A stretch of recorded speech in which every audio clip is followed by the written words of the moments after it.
सूती शिवा बेला के पतैया त गौरा रानी पूछेली हे स्वामी ऐसन बरत बतलै तू की जैसे पति के उमिरिया बरहे हे स्वामी ऐसन बरत बतलै तू की जैसे पति के उमिरिया बरहे हे शिव जी बरत कर सुहागिना 16 हो सिंगार करिए हंसी बात बोले ले महादेव सुना हो गौरा रानी सुना हो गौरा रानी हे रानी तीजा के बरत बरा पावना पति के उमिरिया खातिर हे रानी तीजा के बरत बरा पावना पति के उमिरिया खातिर नीरा जला रहो नीरा हारत तीजा के बरत करी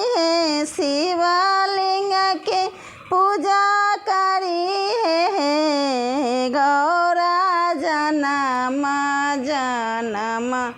आई बात की सेनु उराया मर रहे हे गौरा जनम जनम आए बात सेनु उराया मर रहे कुंवारी कन्या के मिले सुंदर साजना आउरो ससुराल मिली हे गौरा सब मनोरथ होई है पुराना तीजा के बरत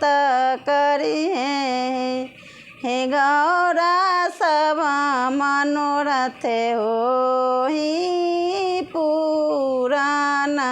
तीजा के बरत करी पूरा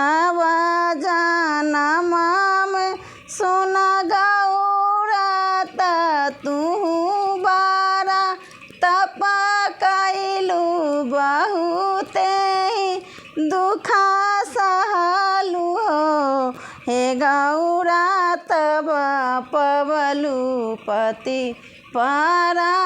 परमेश्वर तीजा के बरत